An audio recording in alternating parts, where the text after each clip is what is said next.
नमस्कार दोस्तों।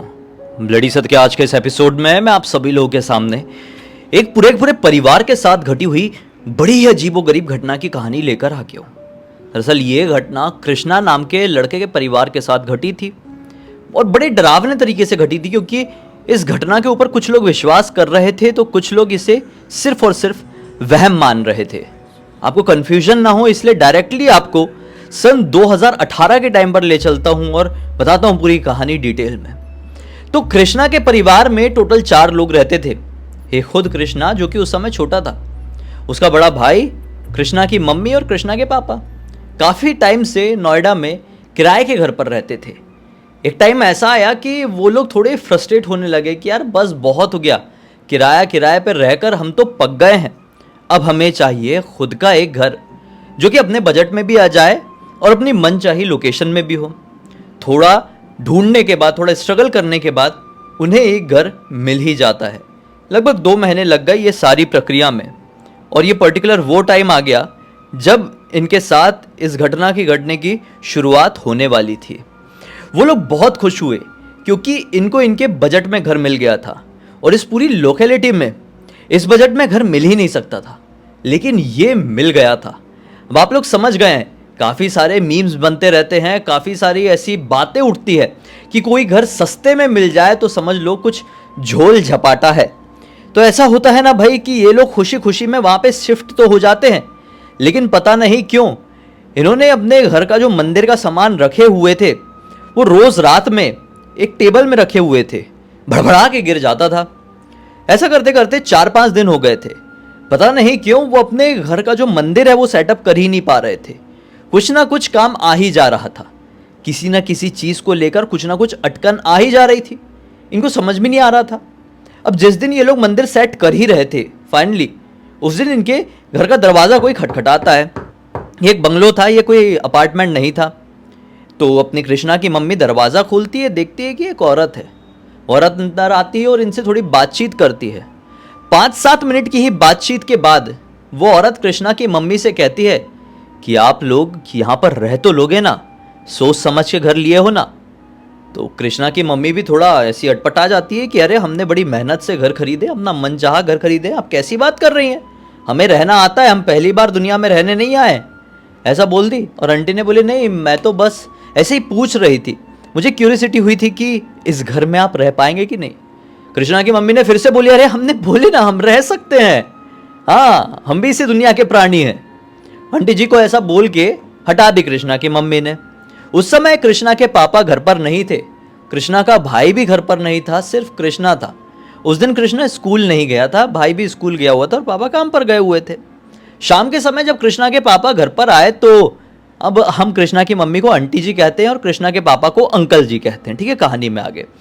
तो आंटी जी अंकल जी से बताती हैं कि अरे अभी पड़ोसन आई हुई थी दोपहर के टाइम में, और वो ऐसा ऐसा कह रही थी कि आप लोग इस घर में रहने के लिए आ गए हो, आप रह तो लोगे ना।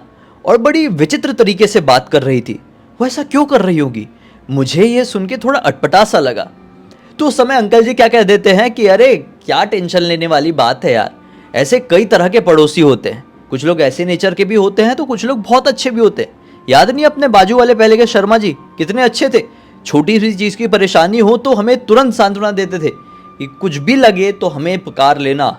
और कुछ ऐसे पड़ोसी होते हैं, उनकी बातों को ज़्यादा माइंड मत करो, इग्नोर मारो, ठीक है भाई। कृष्णा की मम्मी यानी कि आंटी जी इग्नोर मार देती हैं और 3-4 दिन कट जाते हैं। ठीक 4-5 दिन बाद होता ऐसा है कि कृष्णा की मम्मी जो है ना वो सोचती है कि मैं नहा लेती हूँ। उस समय कृष्णा के पापा, कृष्णा खुद और कृष्णा का बड़ा भाई भी घर पर कोई नहीं था। ये अपने घर का जो ग्राउंड फ्लोर था उसको पूरा लॉक करके ऊपर चली गई। ये एक सिंगल फ्लोर का ही घर था और इस सिंगल फ्लोर के छत में एक वॉशरूम बना हुआ था जो बड़ा ही खूबसूरत था और उसमें मस्त वाला शावर लगा हुआ था। तो उन्होंने सोची कि आज मैं छत वाले बाथरूम में नहाऊंगी, वहाँ पे अच्छा वाला शावर लगा हुआ है। भरी दोपहरी का टाइम था, वो बढ़िया अपना छत में नहाई भाई, मतलब बाथरूम में छत के, और नहा के बाहर आ गई। बाहर आके वो ऐसी अपने बाल झाड़ने लगी, औरतें लोग झाड़ती है ना बाल, तो ऐसा बाल झाड़ी और उससे ना उनके बहुत सारे बाल ऐसे ज़मीन पर गिर गए। बोले अरे, उस समय क्या हुआ कि ये बाल उठाने के चक्कर में ही थी, बोले बहुत बाल झड़ गए, ये कैसे हुआ, काफ़ी बाल झड़ गए थे और पहली बार ऐसा हुआ था जीवन में इनके। ये टेंशन में आके अपने बाल उठाए रही थी कि नीचे की इनकी घंटी बजी कि कोई अरे घर पर आ गया क्या। भागती हूँ नीचे, देखती हूँ कौन है, और उस समय उन्होंने अपने बाल ऐसे ही छत में खुले छोड़ दी, जो कि नहीं करना चाहिए। हम कई सारी पैरानॉर्मल घटनाओं में ये सीख लेते हैं कि औरतों के बाल से नेगेटिव एनर्जीज बहुत जल्दी अट्रैक्ट होती है, और अगर खूबसूरत लंबे घने काले बाल रहें तो नेगेटिव एनर्जीज की एक बहुत बड़ी कमजोरी कह लो या ताकत कह लो, वो किसी भी स्त्री के पास खिंच चली आती है। वो नीचे गई और देखी कि नीचे कोई भी नहीं है। घंटी किसने बजाया था? उन्होंने सोची कि होगा कोई बच्चा उच्चा मस्ती करके भग गया होगा। कुछ कुछ बच्चे होते भी हैं, हमारा नया नया घर है तो बच्चे भी हमारे मज़े ले रहे हैं, जैसे वो पड़ोस वाली आंटी ले रही थी कुछ की कुछ बात बोल के। चलो ठीक है, वो अपने काम में नीचे लग गई और उन्हें बिल्कुल भी ध्यान नहीं रहा कि मैंने ऐसे बाल अपने गिरे टूटे छत में ही छोड़ दी हूँ। अब भाई रात का वक्त आता है। रात के वक्त बहुत तेज आंधी तूफान आ रही थी, भयंकर तेज। ठीक है, अचानक से उनको दिमाग में आया कि अरे मैंने ना छत में कुछ तो भी कपड़े अपड़े सुखाने के लिए डाली हुई हूँ। उसके पापा, कृष्णा के पापा सो रहे थे, कृष्णा भी सो रहा था, भाई भी सो रहा था। तो आंटी जी उठी और छत में गई और कपड़े निकालने लगी। कपड़े छूट गए थे, रात में ऐसे नॉर्मली सूखने कोई छोड़ता नहीं है, लेकिन वो भूल गई थी तो कपड़े उठाने लगी। और कपड़े उठाते उठाते उन्हें अचानक से एक बहुत ही डरावना चेहरा दिखाई देता है। उन्हें क्या दिखाई देता है कि घर के पीछे तरफ उनके थोड़ा मैदान टाइप का था यार। ये कभी नोटिस नहीं कर पाई थी वो मैदान किस चीज़ का है, किसी का खेत है या ज़मीन है। ठीक है, उस मैदान के बीचों बीच उन्हें एक बड़ी खतरनाक सी औरत दिखाई दी, बहुत डरावने चेहरे की। उस मैदान के बीचों बीच एक स्ट्रीट लाइट सी लगी हुई थी और वहां पर एक छोटा सा घर भी था। उस घर के सामने वो औरत खड़ी हुई थी और घूर घूर कर इन्हें ही देख रही थी। ऐसा बहुत दूर नहीं थी, थोड़ी आगे थी। तो देखकर थोड़ा घबरा गई कि ये कौन है, मैं जाती हूँ, मुझे बड़े वियर्ड तरीके से ये देख रही है, मुझे ठीक नहीं लग रहा है। कभी कभी ऐसा होता है, आप किसी को देखते हैं ना, आपको देखते से ही निगेटिव वाइब आ जाती है, आप समझ जाते हैं कि ये सामने वाला सही नहीं है, मुझे सही नजरों से नहीं देख रहा है। ऐसे ही आंटी जी को लगा कि ये औरत मुझे अजीब सी नजरों से देख रही है और बहुत गंदी, लिटरली गंदी दिख रही है। ऐसे किसी को चेहरे को बोलना नहीं चाहिए, लेकिन ये इंसान नहीं थी, आपको आगे समझ में आएगा। आंटी जी देखी, बोली अरे ये गड़बड़ है यार, मैं नीचे जा रही हूँ। ऐसे करके भड़बड़ाते हुए अपने दरवाजे तरफ गई, छत के दरवाजे की तरफ कि नीचे उतरूंगी। कि जैसे ही वो दरवाजा खुला हुआ था, जैसे ही वो छत के दरवाजे को क्रॉस करने वाली थी, दरवाजा फट से बंद होकर इनके मुंह पे पड़ा और ये बहुत गंदी नाक में चोट खाई और सीधे नीचे बेहोश। कुछ मिनटों बाद इनके कंधे में आया टैप। ये ऐसी जागे कि सोची कि मतलब मेरे पतिदेव होंगे, पतिदेव उठा रहे हैं, मुझे बहुत जोर की चोट आई है, उनको मालूम है मैं बेहोश होकर छत में गिर गई हूँ, उठ नहीं पा रही हूँ। तो कंधे में टैप आया। इन्होंने ऐसी हल्की सी आंख खोलने की कोशिश करी, ये पूरी नहीं खोल पाई।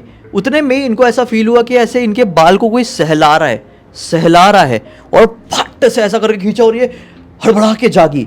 और हड़बड़ा के जागी ना, तो इनको वही औरत इनके छत में दिखाई दी, एकदम कॉर्नर में खड़े होके ऐसा करके हंसी और नीचे जंप मार दी। ये बहुत जोर से चीखी और चीख के नीचे भागी। इतने में इनके पतिदेव की नींद खुल गई। बोली क्या हो गया, तुम ठीक तो हो ना? पतिदेव ने बोले। तो ये पतिदेव को सारी बात बता दी कि मैं छत में गई हुई थी, आंधी आ रही थी कपड़े उठाने के लिए, तो मेरे साथ ऐसा ऐसा हुआ। तो पतिदेव बोलते हैं कि अरे तुम्हारा वहम रहा होगा, ऐसा सचमुच में नहीं होता, तुम नींद वींद में चली गई होगी तो तुम्हें ऐसा कुछ चेहरा दिखाई दे दिया है।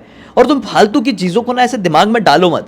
नया घर है, कई बार ऐसे ऐसे इल्यूजन हो जाते हैं, यहाँ पे सेटल होने में टाइम लगेगा, तुम कोई बच्ची तो हो नहीं। और ये उस समय उनकी बातों को एक तरीके से सच मान लेती है, सोचती कि हाँ ऐसा हो सकता है। जब भी हम जगह बदलते हैं हम इतनी जल्दी कंफर्टेबल नहीं हो पाते हैं। और फिर बस वो वक्त आ जाता है जब ये सोने के लिए फिर से बिस्तर में चली जाती है।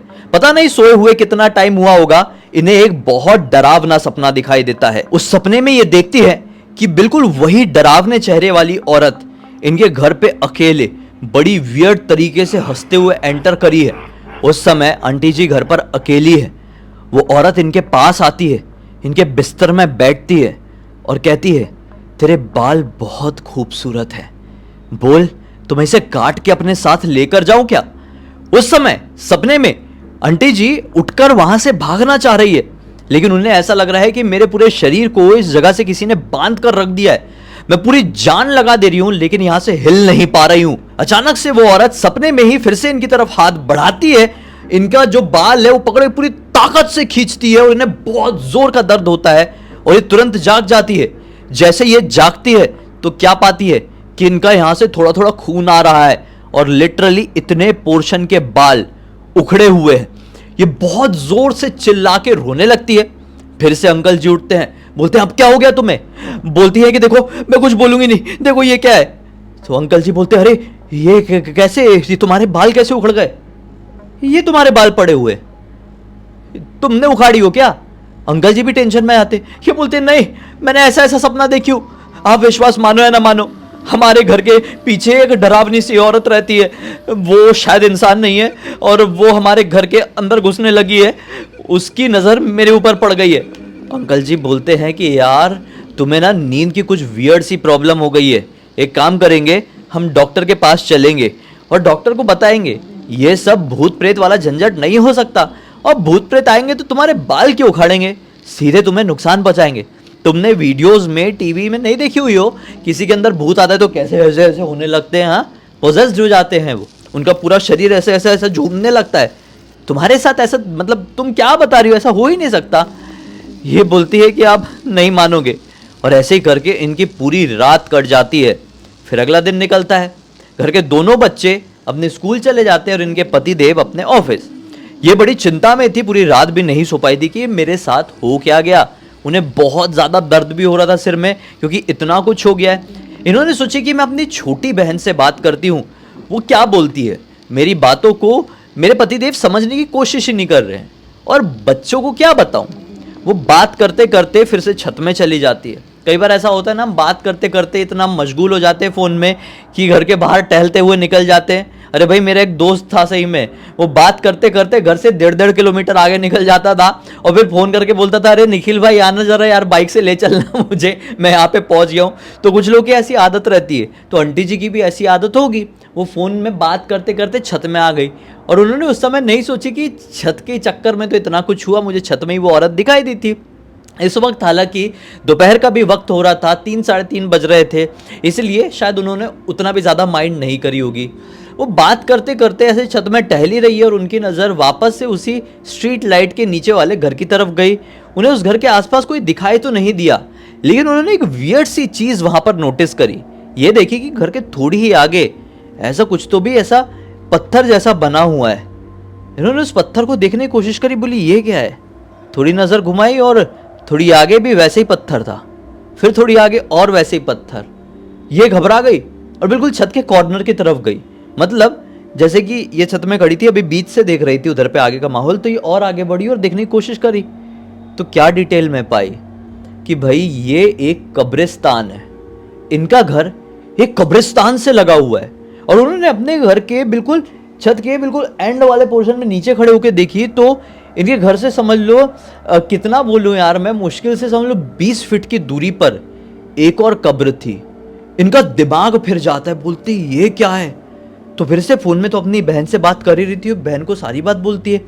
बहन बोलती है कि अरे यार तुम पता करो क्या मैटर है, वो बाजू वाली आंटी जी तुमको आकर ऐसा क्यों बोली, तुम्हारे पड़ोस वाली। ये बोलती हैं कि ठीक है फ़ोन रख मैं बात करती हूँ। वो फ़ोन काटती हैं और बाजू वाली आंटी जी के घर पर जाती है, उनसे सारी बात बताती है।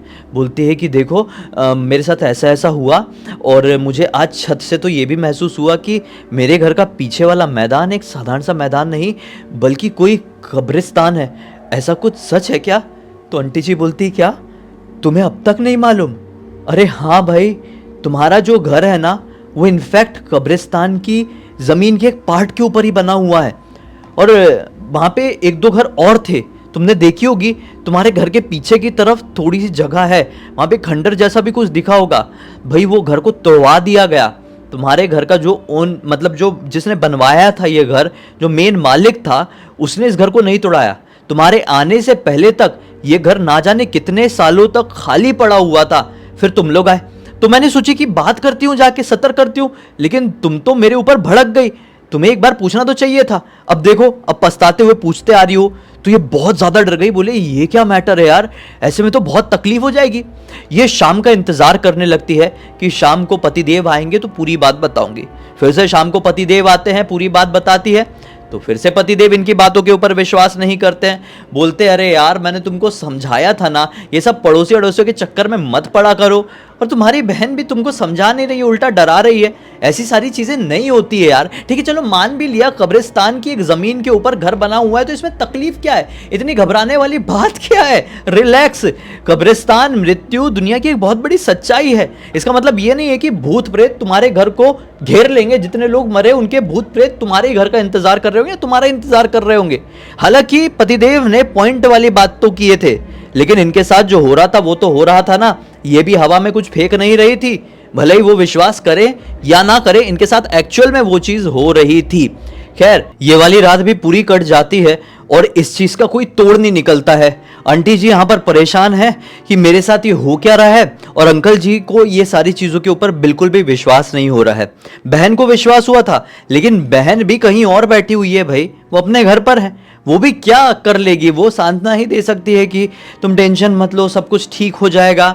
ये वाली रात कट गई, फिर अगला दिन निकला। फिर अगले दिन फिर से दोनों बच्चे अपने स्कूल चले गए, अंकल जी आज फिर से ऑफिस।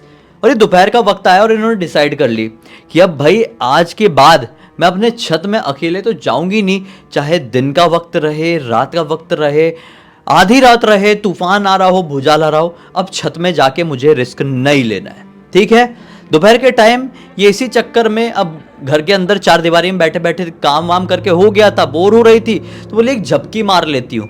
तो इन्होंने ना अपना जो घर था, घर के आगे इनका आंगन था, आंगन के आगे इनका मेन गेट था। मेन गेट को इन्होंने अंदर से लॉक कर दी थी, प्रॉपर ताला वाला लगा के, और गेट काफी बड़ा, ऊपर से कोई टप्पा मार के अंदर आ भी नहीं सकता था। और फिर अंदर का जो मेन दरवाजा है वो भी बंद रखी थी, और ये अंदर अपने बेडरूम में सो रही है और उस बेडरूम का दरवाजा भी अंदर से बंद रखी हुई है। ठीक है, अब इंसान डर जाता है तो ऐसी चीजें करता है, बिल्कुल करता ही है। इसमें आप लोगों को टेंशन लेने वाली बात या हंसने वाली बात कुछ है नहीं। तो ऐसा होता है ना कि ये बड़ी गहरी नींद में थी दोपहर के टाइम में, और उसी समय इनका दरवाजा फिर से किसी ने खटखटाया। ये टेंशन में आ गई, बोली ये कौन हो सकता है मेरे घर पे इस वक्त, तो मैं अकेली हूं और घर का जो बाहर वाला गेट है लोहे वाला वो बंद है, वो ताला लॉक्ड है, और अंदर से जो मेरा मेन डोर है वो भी बंद है, और सीधे बेडरूम का दरवाजा कोई कैसे खटखटा रहा है। फिर अगले ही सेकंड इनके दिमाग में आया, हो सकता है कि मेरे पतिदेव आ गए हों, उनके पास सेकंड चाबी रहती है। वो खुश हो गई कि आज पतिदेव जल्दी आ गए हैं, मुझे वैसे ही शाम होती तो डर लगने लगता, बच्चे भी आते ही खेलने के लिए चले जाते हैं। वो उठ के जैसे ही अपने बेडरूम का दरवाजा खोल ली है, सामने वही औरत, इनकी जो दिल की धड़कनें थी ना वो वहीं पे रुक गई, और ये बड़बड़ा के बेहोश होकर नीचे। भाई वो इतनी डरावनी दिखती थी ना, वीराना फिल्म देखे हो, उसकी चुड़ैल, मैं फोटो डाल देता हूं आप देखो, ये दिखाई दे रही थी वो। इनका दिमाग खराब हो गया, बेहोश हो गए। अब इनके ऊपर कोई पानी वानी डाल रहा है, अरे उठ जाओ, तुम ठीक तो हो, उठो जल्दी उठो, हॉस्पिटल लेकर जाना है तुम्हें। ये होश में आई, पानी वाने के कारण इनके पतिदेव खड़े हैं, दोनों बच्चे खड़े हैं, और वो बाजू वाली पड़ोस वाली आंटी जो इन्हें 20 बार सतर्क करी थी, ये जागी तो बोले क्या हो गया, मेरा सिर इतना क्यों दुख रहा है, मेरे बाल कहां गए, मेरे बाल। और वो रोने लगी बहुत जोर जोर से। लिटरली उनके सर में एक भी बाल नहीं बचे थे, और सर से खून निकल रहा था, क्योंकि बाल उखाड़े गए थे, खींच खींच के, खाच खाच खाच खाच ऐसे उखाड़े गए थे। उनको रोकने की बहुत कोशिश की उनके पति ने, आंटी जी ने, वो पड़ोस वाले आंटी जी, वो बच्चों ने इनके बहुत रोकने की कोशिश की, लेकिन वो आईने के सामने गई और अपना हुलिया देखकर फिर से चक्कर खाकर गिर गई। बोली ये मैं हूं, मैं अपने बालों से इतना प्यार करती थी, इनके बाल बेहद खूबसूरत थे। लिटरली इन्हें हॉस्पिटल ले जाया गया, इनका ट्रीटमेंट हुआ कि ये घर पर आए। पतिदेव ने बोले क्या मैटर है, मौसी जी आ गई थी, अभी इतना कुछ पता चलेगा ना, मतलब कृष्णा की मौसी जी आ गई, इनकी बहन आ गई, और बहन ने बोल दी अब इतना भी अपने उसमें मत रहो कि ये सारी चीज़ें नहीं होती है, ये नहीं होती है, वो नहीं होती है। पड़ोस वाली आंटी जी ने भी फिर से इनके पतिदेव को समझाया, यानी कृष्णा के पापा को समझाए, बोले ये घर देखो रह सकते हो तो रहो, नहीं तो छोड़ छाड़ दो। इन्होंने ये घर खरीद के तो रखे थे, क्या कर लेते अभी, घर छोड़ दिए और नियर बाय ही मतलब इस इलाके से थोड़ा दूर एक घर ले लिए रेंट पे, वहाँ पर रह रहे हैं। और इनका जो अभी भी ये जो घर है ना, वो कब्रिस्तान की ज़मीन के ऊपर जो बना हुआ है वो अभी भी वैसा ही है, और वहाँ पे कोई रहने नहीं आता। लिटरली कोई आता भी होगा ना एक आध बार कुछ दिन के लिए, तो वो ऐसी ऐसी चीज़ें महसूस करता है कि वो घर की जो बातें हैं वो पूरे इलाके में जंगल में लगी हुई आग की तरह फैल गई कि ये घर में भाई कुछ तो सीन है जो आप कभी समझ नहीं सकते, और उस घर को कोई खरीदना मत, कोई किराए पे मत लेना, ये बात सब जगह फैल गई है। लेकिन वो घर के आसपास भी आप जाइए ना, तो अभी आपको भी कुछ तो भी वहाँ पे भारीपन सा महसूस होगा। भले ही रात मत बिताइए, कुछ मिनट ही वहाँ पर आप बिताएंगे तो समझ आ जाएगा, प्रेजेंस समझ में आ जाएगी। इस पूरी पूरी घटना की जानकारी मुझे किसी और ने नहीं बल्कि कृष्णा ने लिखकर भेजा, और कृष्णा ने इस कहानी के साथ मुझे ये भी लिखकर बताया कि मेरी मम्मी को कुछ दिमागी वाली प्रॉब्लम रहती या नींद वींद वाली कुछ इशू रहता, जिसके कारण मतलब दिमाग में एक चोट पहुंची है, तो इस दूसरे नए घर में भी जाकर होती, जो किराया वाला घर है, जो इन्होंने इस घर को छोड़कर दूसरा घर लिए, वहां पर भी जाकर होता ना कुछ। ऐसा तो नहीं है कि जगह बदलते से सब कुछ ठीक, लेकिन उस घर में जाने की अगली ही रात से इसकी मम्मी के साथ सब कुछ ठीक हो गया। और फिर उस दिन से इसके पापा को भी विश्वास हो गया कि वहां पर लफड़ा था, कुछ बहुत खतरनाक होने से पहले हम सतर्क हो गए और उस घर को छोड़ दिए। मुझे यकीन है कि आज की इस कहानी के जरिए आप लोगों को एक बहुत अच्छी सीख मिली होगी। सीखिए, आप विश्वास करें या ना करें नेगेटिव एंटिटीज पर, अगर आपके परिवार वालों के साथ कोई भी घटना घट रही है और आपका परिवार वाला आपको बता रहा है कि मुझे ऐसा लगता है, मेरे साथ ऐसा हुआ है, वैसा हुआ है, तो उसकी बातों पर ध्यान दे, क्योंकि कई बार इग्नोर करने से छोटी छोटी चीज़ कब बड़ी रूप में आपके सामने जाती है आप समझ भी नहीं पाते और फिर निकलने का रास्ता नहीं बच पाता है। यार, अब इसी एक नोट के साथ इस कहानी का अंत करते हैं। अब तक इस वीडियो को देख लिए हैं तो लाइक ज़रूर कर देना, चैनल को सब्सक्राइब करके बेल आइकन दबा के ऑल के ऑप्शन में क्लिक करना, क्योंकि इसी तरह के हैरान कर देने वाले खौफनाक वीडियोस डेली आप लोगों के सामने लेके आता रहता हूँ। इंस्टाग्राम की लिंक इस वीडियो के डिस्क्रिप्शन बॉक्स में मिल जाए, क्लिक करके डायरेक्टली वहाँ पर पहुँच जाना। और इसी तरह की कोई भी कहानी, टॉपिक या जानकारी आप लोगों के पास भी है तो लिख भेजना, हो सकता है मेरा अगला वीडियो कल आपके हिसाब से ही बन रहा हो। तो चलिए कल फिर से मिलते हैं, तब तक के लिए बहुत बहुत धन्यवाद। आपका दिन शुभ हो।